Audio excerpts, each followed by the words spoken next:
Namaste, everybody. My name is Lisa A. Romano, and today we're going to be talking about how you can walk the path of non-resistance and learn how to experience less suffering in your life despite a painful past.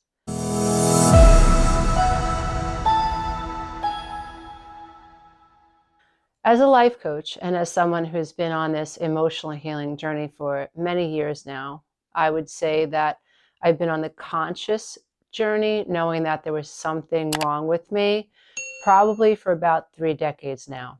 That doesn't mean I always knew where to look, but it does mean that about 30 years ago, I began to understand something was really wrong.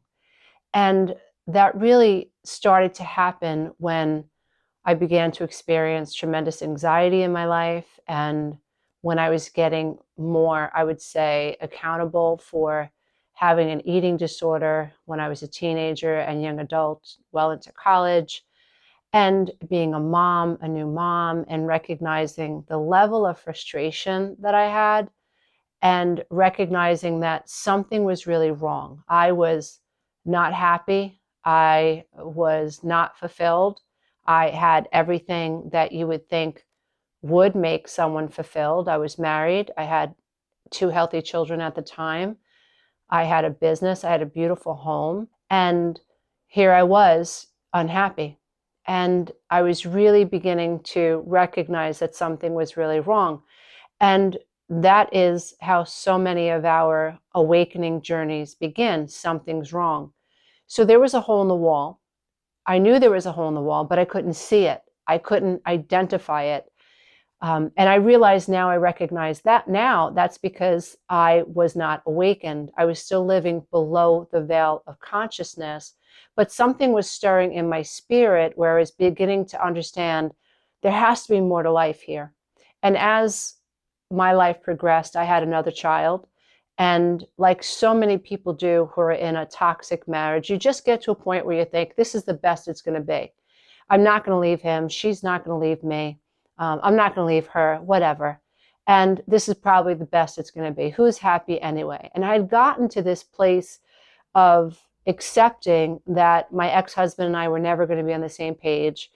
Like I said, this is the best it's going to get. And I should just accept it. As it turned out, I just kept getting physically sicker and sicker and sicker. And I couldn't ignore that until one time I had such a bad asthma attack that the doctor that I was seeing at the time, who I didn't like very much, by the way, said, you better listen to your body because your body is listening to you.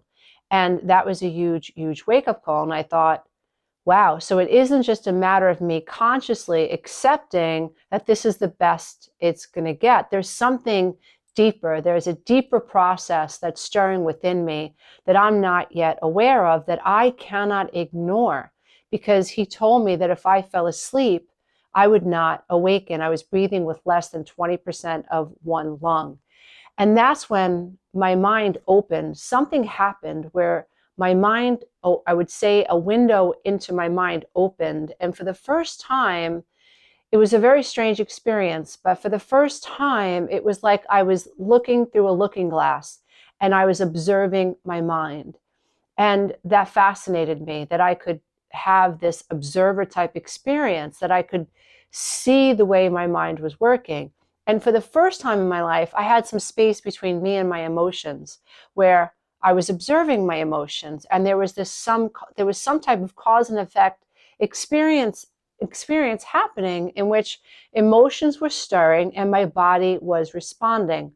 And after much meditation and much self-inquiry and radical self-acceptance and radical accountability, radical authenticity, I realized that what was happening within myself was I was having this so-called awakening, where I was learning to observe what was happening in the land of the subconscious mind.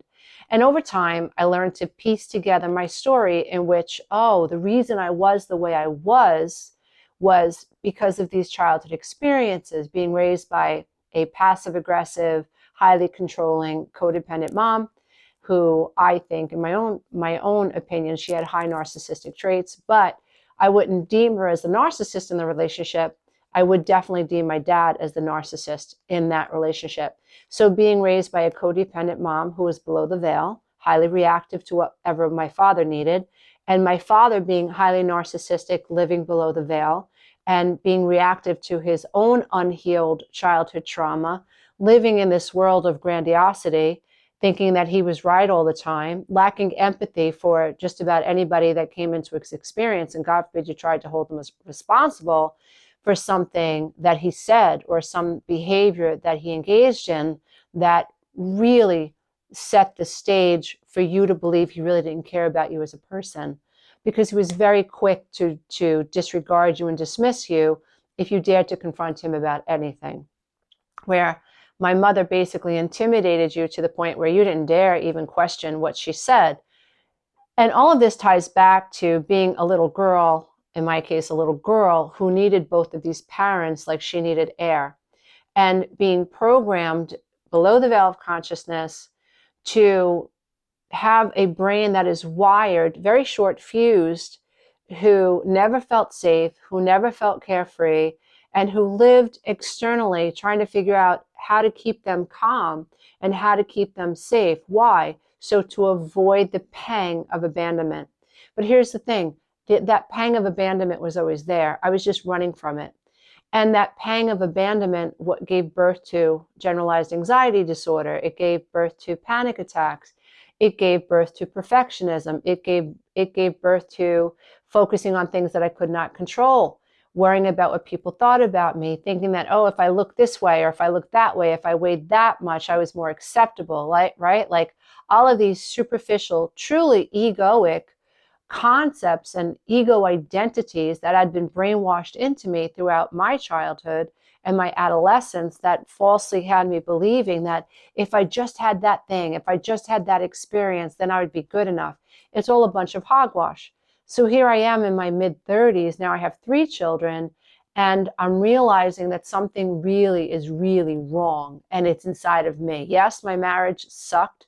Yes, my marriage was toxic. But more than that, something was stirring inside of me. Something was going on below the veil that had nothing to do with him or was being exaggerated through this codependent narcissistic relationship. So it was a huge wake-up call. When I realized that my ex and I were codependent, I was excited. I was over the moon. I was like, I know what's wrong with us. We're codependent. I found a therapist. I started taking myself seriously. It was the 5th or 6th therapist that I had tried. This one seemed to stick. This one seemed to know what he was talking about and told me that, listen, you're not crazy. All of what you're experiencing is valid, but you worry way too much what other people think about you. And essentially, you're having this existential breakdown in which you don't know who you are. Outside of complaining about this relationship, outside of focusing on what he doesn't do and what he doesn't say, outside of focusing on how miserable you are, you really don't know who you are. And that really scared me. I did not know who I was. I remember walking out of those therapy sessions, like really feeling like I was in a crisis, like, who am I? And that really rattled me to my core, because when I looked in, I found nothing.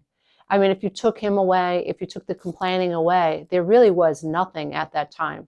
Of course, 3 decades later, I'm going to be 60, I recognize that that was my awakening, that you cannot merge with higher self until you see the emptiness of the false self.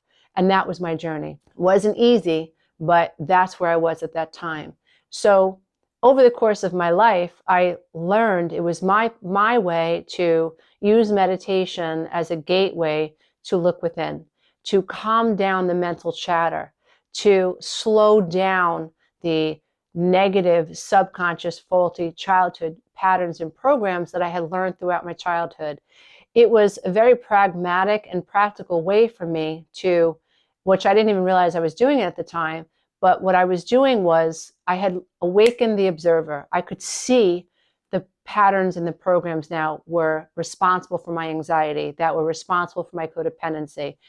And I could also see that I lacked data. I didn't know how to be a functional human being.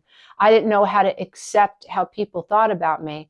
I only knew that I was supposed to control it. Why? because that's what I was taught as a little girl. What do people think about you, Lisa? What's your teacher going to think? What's grandma going to think? What's your father going to think? What's your boyfriend going to think? What are the neighbors going to think? Don't you dare say that outside of this house. What happens in this house stays in this house.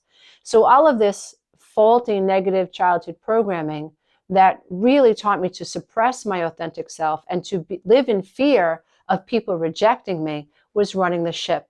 So I was able to, from a higher state of consciousness, recognize that I didn't have healthy data. I didn't have healthy parents. I didn't know how to feel my feelings. I didn't know how to be honest with how I felt. I didn't even know what I felt. I knew how you felt, but I didn't know how I felt. Why? Because I wasn't allowed to feel as a child. And whatever I felt was criticized. I was gaslit as a child. I was mocked. I was made fun of.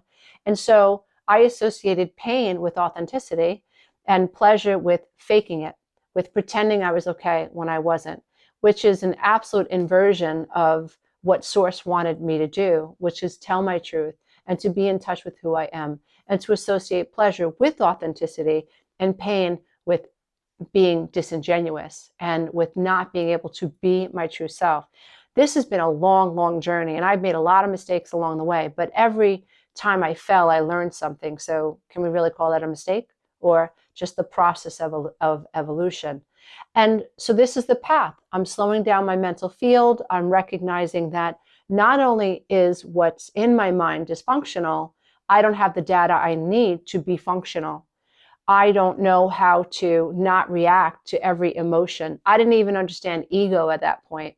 I didn't understand that ego represented my subconscious self, my false self, that ego doesn't argue with your emotions. Ego is designed to basically tell you that everything you feel is a fact, right? That your opinions are absolutely on point, that everybody else is wrong, especially if they disagree with you. Ego is not objective. And so I didn't even understand that. And so here I was living through the ego, through my shadow, and I had no clue that that's what was going on. So learning to slow down my mind really allowed me to see all of these holes in the wall. And when I was coming through that experience, that kind of freaked me out. It was like, oh my God, I'm that messed up. I don't have that data, and that's what I'm doing. So it was a break in consciousness. In other words, like it was a breakthrough in consciousness. But at the same time, I was still in ego consciousness because I was judging myself. I was like, oh no, I can't be there. Oh yes, I am there. Like, wow, I just judged that person. Oh, that's ego consciousness. And when you're in that level of consciousness, you really don't understand the beauty of that is that you can see it, right? The reason I know I'm not my hand is because I can look at my hand. I can see that my hand is not me, right? So once I could see a pattern and a program, what I had to work through was not judging myself for what showed up in the mental field. And I had to train myself, because it is mental training. I had to train myself to recognize that being able to see a negative pattern filter through the subconscious mind into the conscious field as a good thing. I was on the right path. And then self-inquiry was a huge part of the healing process, in which I had to start looking within. I had to stop living this exterior life. I had to stop worrying about what people thought about me. I had to stop trying to control what I thought other people thought about me. I mean, once that clicked, Lisa, you are walking through life thinking, falsely thinking, that the way that you move, or the way that you look, or how much weight you weigh, or what kind of car you drive, or the way that you speak, the way that you hold yourself, you're really under the illusion, which is an illusion. You really do believe that somehow doing all these things, checking off all these boxes that your mother taught you to focus on, is going to be able to control how someone else perceives or feels about you or thinks about you or how they treat you. And it was a huge aha moment for me when I realized that was a bunch of nonsense, that you could do everything right, you could be the kindest person in the world, and you still cannot control how people perceive you. And there are so many reasons why, right? There's narcissism, where people are unable to integrate their shadow, and then they project their rejected aspects of self onto other people, and they accuse you of exactly what they're guilty of. You see that? It's rampant in society today. You get to a point where it's like almost comical when you see how many people live through this hypocritical state of consciousness, and they're accusing sometimes of narcissists of what they're guilty of. And they take this high moral ground where there's this subjective morality, and almost as if, well, because I'm calling it out, that means it's not me. Not always. Sometimes in lots of the cases, actually, when we are struggling with our shadow and we're unable to integrate it, we see it in the experience of someone else. And as we do this healing work and we move more towards the light and we grow in consciousness, we see the value in confronting our own shadow. And when we confront our shadow with compassion and grace and understanding, and we all have different ways to get there. My way to get there has been by understanding the psyche, by understanding the psychological self, by understanding that there are two streams of consciousness operating at all times. There's the conscious stream, and then there's the subconscious stream. And in terms of science, the default mode network is the subconscious stream. That's where all my patterns and programs and habitual streams of consciousness, my thoughts, my behaviors, my perceptions, all my ego identity, that's going to involve that stream of consciousness, which is subconscious. And then there's a higher stream of consciousness where I'm able to be detached and objective and rational and logical, fair-minded, equanimous, regardless of what's happening in the outer world. And that's happening always. So my path to get there was understanding the science behind the psychological self, or the unevolved self, or the unawakened self, and then developing mental skills that allowed me to practice and harness living in a higher state of consciousness through self-inquiry and radical acceptance and radical accountability, and this idea that I can move in this direction, I can move my consciousness from that plane of consciousness deliberately and at will. And so I wanted to really explain how I got to where I got, and how, in my opinion, when you are recovering from an injury, an emotional injury, childhood trauma, and for argument's sake, codependency, it's really a cover word for the potential for enlightenment. Because when you're a codependent, you're operating from below the veil of consciousness. You are operating from your shadow. You're operating from the wounded ego. And you have learned that by having no self, or denying the self, detaching from the self, that was safer, because it was not safe to operate authentically. So somewhere in your childhood, you recognize, I have to abandon the self and I have to focus on mommy and daddy's needs. I live to serve their needs. That's what happens when you're a child of trauma and you have narcissistic parents or emotionally immature parents, unconscious parents. There's this idea where you're supposed to take care of them. You're not supposed to cry, because if you cry, that upsets them. Now, you can't cry, so you can't be authentic. You can't tell them that you don't want this toy, you prefer that toy, because that they're going to call you selfish, right? You can't tell them that your belly hurts, because that's going to annoy them. They want to go to work, or they want to watch the football game, or whatever, or they want to leave you with the neighbor so they can go out and have a good time. You can't complain, right? So you get conditioned to abandon the self for their sake. Now, you remain in that stream of consciousness, which is the subconscious stream of consciousness, until you are lucky enough to have an awakening. So a lot of you are on that path with me. You have journeyed this path with me on YouTube, and now you're journeying. Is that even a word? You're on this journey with me with the podcast. You've taken some of my courses. You've read my books. You're participating in our support groups, which is amazing. And I wouldn't be here without you, because having your feedback has really allowed me to develop the confidence in what I'm saying, especially when you hear the success stories over and over and over again. Like, Lisa, I had this breakthrough. I didn't know it wasn't me. It was only my programming. I am enough. I can detach. I don't have to be codependent. I understand why I was codependent. And it feels so good to be above the veil and to honor my emotions and to heal my inner child and move into a direction that I know is the right path for me, despite the painful past. I mean, what's better than that? So if you are interested in the work that I do, what I wanted to share with all of you is that I'm still evolving. And so there is a time to pin the tail on the donkey. There is a time to say, this is what happened to me. This is the pain that I experienced. And this is when you're going back in time and you're developing the ego boundary. When you're young and you're denied the ego boundary, and the ego boundary is basically the right to say, I feel, I think, I want, I need, I don't like, I like.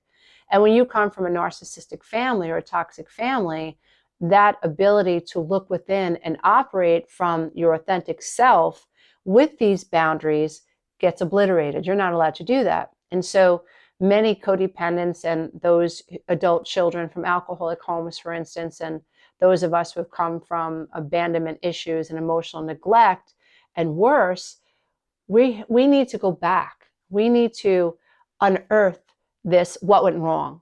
And what we discover is that by honoring the inner child, we give ourselves the permission to say, I think, I feel, I want, I need, and this is what happened to me. And we give ourselves the space to acknowledge this is what happened to me. So we are able to like articulate our story. So it's sort of from a higher state of consciousness, this divine parent in us is saying, tell me your story, which would have been so healing when we were 3, 4, 5, 6, 7, 8, 9, 10, 12, right? Like somebody is our witness. And so having that witness, becoming our own witness is so powerful. And it allows us then to fill up our own holes, right? It's us filling up our own holes from a higher state of consciousness. But I can tell you that's not enough, right? Filling up your holes isn't enough. You have come to expand. You've come to create. You've come to experience true light in your life. You've come to experience love. You've come to experience abundance. You've come to experience non-resistance. You've come to be untethered to the past. And that is possible if you don't stop growing. So recovering from the past, yes, putting the pieces of the puzzle together, identifying what happened, pinning the tail on the donkey, acknowledging your anger, all of that is important, but it is not enough if you truly want to expand beyond. Because here's the thing, you are ego, but you are also spirit. And ego has opinions, and ego does not forget, ego holds on. And the reason ego holds on is because it has been designed to prevent this bad thing from happening to you again. So that's why ego remembers, right? But you're also spirit. That spiritual part of you is less concerned about the story than it is with your authentic self. So you're always going to feel this pull. And so you could stay stuck and you could say, yes, that happened to me. I'm not going to let go. I'm not going to forgive. And I have a right to be angry. And all that's true, right? From your inner child's perspective and from the human perspective, that is absolutely true. And that is your choice. But I'm here to tell you that as I have been on this journey for as long as I have, it always felt like I was kind of stuck. I was in resistance. And I think that's because the greater part of us is higher, much more intelligent than ego. Because ego only has certain data, where our higher self has the big picture. Our higher self can see what happened in our mother and father's lives and our grandfather's lives and beyond. So when you reach a certain level of consciousness, where I call it the eye in the sky consciousness, where I'm able to see the patterns and the programs and understand the cause and effect nature of my experience, then I'm able to like rise above the cornfield a little bit. And I can see the patterns, I can see the programs, I understand why what happened, but it's not enough. So that's level 2 consciousness. Level 1 consciousness is you're in the muck, you're in the maze, like I was up until I was about 33. I'm in the muck, I'm in the maze, I'm thinking the same things, getting sicker and sicker physically, mentally and emotionally, spiritually, every day, just getting sicker and sicker and sicker, because I'm doing the same things over and over and over, expecting a different result. And I think many of us live in that place for a long time. Some of us give up and go, it just is what it is. So we experience less resistance. We're not fighting it so much, but we're still stuck. And then there's level 2 consciousness. And level 2 consciousness is when, I know that that's a pattern. My mother was an alcoholic. My father was an alcoholic. My brother's a narcissist. And my grandparents were alcoholics. And okay, I'm starting to see the patterns. I don't feel good enough. I fear authority. I don't know how to have fun. I'm afraid that everything's going to go to crap if I don't control everything. I have to be aware. I have to be hypervigilant. I have to anticipate a problem. I have to get out 10 feet ahead of it. I have to worry about what people think about me. If I made enough money, then I'd be happy. If I had less kids, then I'd be happy. If I had more kids, I'd be happy. If my husband didn't drink, then I'd be happy. We put all these limitations on our right and ability to be happy. Level 2 consciousness is when you can see that. Level 3 consciousness is when you are in a state of non-resistance to what has been. If we're talking spiritual language, and I don't mean to offend anybody, if you're watching this and you're not into that, just stick with me. Think about it in terms of consciousness. If the word spirit offends you, just think consciousness. Just think a higher level of consciousness. So at a higher level of consciousness, what I'm able to do then is to accept that I can't change the past. I cannot change the past. But what I can do is move into a state of surrender and recognize what all emotionally resilient people recognize. One of those things is bad things happen to everybody, that nobody escapes human suffering, that being human and being in your ego identity, you are guaranteed to suffer because ego is built to look for problems. Ego is not built for happiness. Ego is built to remember the pain. Ego is built to judge yourself. Ego is built to judge others. So while in ego, I am bound to suffer. Ego is body. So if I'm sick, like what Eckhart Tolle says, I'm in my pain body. Ego is tied to time. Ego is tied to the past. We want to recognize that when we come here and we remain in ego consciousness, we are bound to suffer.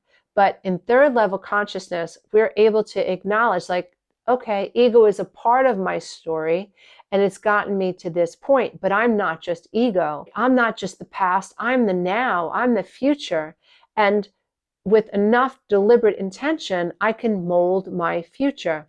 I think this is fascinating, this idea that everything that the greatest spiritual teachers of all time have tried to teach us can be proven through science.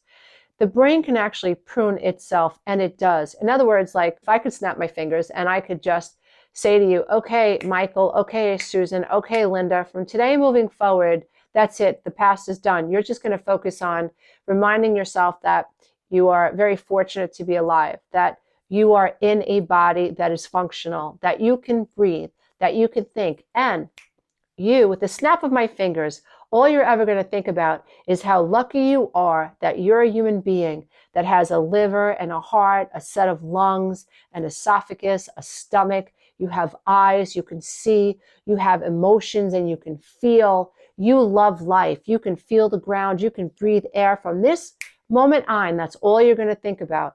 What would happen over time is that your reticular activating system would tune itself up for only things that were much more positive. And over time, your brain would then look at itself, which is amazing, would observe itself and say, we're not using these old neurological pathways that we used to use to focus on what might happen that we didn't want to happen. And so let's just mark that with a protein. And you know what? When this avatar goes to sleep, then we'll just come along with this process that sweeps these old neural pathways away. That is your brain doing what's called synaptic pruning. Imagine that, dear one. Imagine that. If you literally had past amnesia and you woke up today and you only focused on positive aspects of yourself. Imagine if you woke up and you said, oh, bad things happen to everybody. This isn't happening to me. What can I learn from this? Like what John Lennon says, there are no problems, there are only solutions. What is this teaching me? What skill can I cultivate? What do I need to learn from this experience? What do I need to let go of? What do I need to accept? What am I trying to control? Imagine developing that guru type mentality moving forward. Your brain would change. That is neuroplasticity. I'm not making it up. If you don't believe me, look it up. And this is how it works. So when we're thinking about why do we keep stuck? Well, why do we stay stuck? Why can't I change my life? When we look at it objectively and we recognize we're not doing anything to change our life, then how could my life change? If my thoughts don't change, how does my life change? If I don't start thinking differently, how does my life change? And you can't think that, oh, I'm going to watch a YouTube video, I'm going to listen to a podcast, I'm going to do a bunch of meditations on the Insight Timer, and that's the end of it. That is just not logical. That's not the way it works. When there is a shift in your mental field, that is able to impregnate the subconscious field with feeling, right? What is my whole intention of creating the session for you? Hope. Because if I can get you to hope, that's a shift in your feeling. If I can get you to feel hope, then that might inspire you to take some action. And it might inspire you to look up what I'm talking about. It might inspire you to meditate. It might inspire you to question, what level of consciousness am I operating from right now? Am I operating from ego consciousness, which is valid, or am I operating from love consciousness? Am I walking on the ego side of the street with a bunch of opinions and not being objective and thinking that because people don't think like me, they're a threat? Am I judging other people? Am I expecting people to judge me? Am I highly reactive? Or am I living with more compassion in my heart? Am I living with understanding? Am I living with spiritual detachment or emotional intelligence? Am I looking for the big picture? What level of consciousness am I at? Self-inquiry, like wondering where we're at. So at level 3 consciousness, we're developing the skills to be able to change our patterns effectively, which is what I like to teach people to do. It takes a while to get to that point where you actually can change a pattern, because most people, when they first find my work, they're operating at almost level 2 consciousness, where they know something's wrong and they know that their childhood has something to do with it, but they're not really as aware or as clear as to what patterns are operational. And so we walk them up and out of that experience into level 2 consciousness, where it's like, oh, I can see that pattern.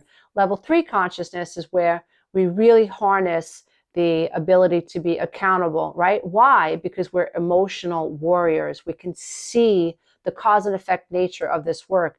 And we know that we can live in a higher state of consciousness, where in the 4th level of consciousness, we're able to experience synchronicity. We're able to experience serendipity, where it's just like, I'm good. Like, you don't have to like me, and I don't have to particularly like you, and I'm not in resistance to me not wanting to hang out with you. I kind of accept it. We're not on the same frequency, and I accept that you don't want to hang out with me, and that from your perspective, you're feeling like we're not on the same frequency. We're not equally yoked. And that's okay. You do you, boo, and I do me, right? There's just this non-resistance. And this level of living, like this level of consciousness, is so freeing, because that enables you to be the spouse of someone who might be really dysfunctional. And you can observe them from a state of non-resistance, knowing that you can't change them, that they're entitled to their perception of self, they're entitled to their perception of the world, they're on their timeline, they've come to learn what they need to learn, and you can't control that. And you can get to a place in your life where you can be loving anyway, where you're non-resistant, even to your resistance towards them. And you can become a parent who might be unhappy with your child's choice as a spouse, people that they hang out with, or their career choice, right? So you can recognize the 2 streams of consciousness, subconscious and conscious, and you can recognize that there are 2 sides of the street. There's the ego side of the street and the love and compassion side of the street. And you could recognize that within yourself, the ego in you might not be happy with this. That's your opinion. But when you go to the other side of the street, you recognize that this is your son's journey, and he's on his own path. And he's going to have to attract and manifest situations in which teach him the lessons that he needs to learn in his own time. And you could love your child anyway. I went through this with my oldest child when he married who I think was a very narcissistic woman, and there was nothing I could do about it. And my son said to me, Mom, don't make me choose. And I thought, okay, I have to become non-resistant to his choice, and I have to love him anyway. And I have to be kind to his partner, because if I'm unkind to his partner, I'm living and walking on the ego side of the street, and that's just going to create distance between me and my son. And that's going to give his wife at the time every excuse in the world to not be a part of our lives. So I didn't want to give her that excuse. So it was me staying at level 3 consciousness, recognizing, Lisa, you got to be really careful here how you navigate this. Right? You want to be accepting, you want to be non-attached, you want to be non-resistant, you want to accept how you feel, you want to observe what's happening around you, but you don't want to get caught up in it. You don't want to follow your son or his wife at the time down any rabbit holes. You don't even want to follow your ego down any rabbit holes. Keep everything under check. And in that experience, I chose what I refer to as love consciousness. There was nothing that my son could have done that would cause me to not flow love towards him. And that does not mean that if my son crossed a line where he started biting the hand that fed him, which he never did, he started to react in a very negative way towards me. He never did. What it does mean is that I watched my son literally walk into the mouth of a lion, and there was nothing that I could do about it, because the more I tried to warn him, the more he fought back, the more he dug his heels in. And it was then that I realized, Mom, you've got to let go, right? You've got to let go. You've got to let your baby figure this out. And he did. And living in that state of consciousness is really, it's a daily spiritual challenge. It's a daily consciousness challenge. It's a daily challenge to go up against the ego that wants to try to control everything. What was really happening? I was having anxiety over my son being in this relationship. It triggered me. I didn't want him to have to go through what I went through, but that's the ego in me wanting to control everything. But the higher self said, let go. Higher self said, give him an opportunity to learn and be there for him when and if this all falls apart, which is what happened. And my son is remarried to a wonderful girl. They're very happy. I love her. We all love her, and they're very happy. So it all turned out okay. But I can tell you that while he was in that relationship, it really was teaching me to let go, let go, let go. Be non-resistant. You can't control this. He's on his own timeline. Even she's on her own timeline. Try not to be resistant to her. Whatever happened to her in her childhood is why she is the way she is. This is probably not going to last. If you keep holding this frequency for the two of them, which was love, then love would prevail, light would prevail. And ultimately, that is what happened. So for any of you that follow my work, that are interested in work that I do, I really just want to make it clear that we're not supposed to get stuck. That even though I talk a lot about narcissists, I talk about narcissists from the perspective of they're going to cause you to follow them down rabbit holes. And if you're not aware of the mind game, if you're not aware of how your ego might follow that other ego down the rabbit hole, you're stuck. And you can get stuck on that Ferris wheel for years, for decades, and for a lifetime. And so even though I talk a lot about narcissists per se and being raised by a narcissistic parent and codependency, it's from the perspective of trying to infuse you with this idea that the power is within you.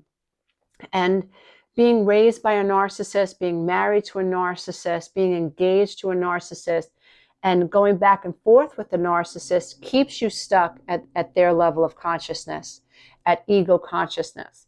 And once you get that, then you understand why it doesn't make any sense to argue with a narcissist, why it doesn't make any sense to complain about a narcissist, why narcissists need to be who they are. And your job is to recognize who they are and to figure out how to not follow their train of thought and how not to allow them to brainwash you into their operation or their data operation, right? One of the things that my son's ex-wife did was she told him what a negative person he was all the time. So she was brainwashing him.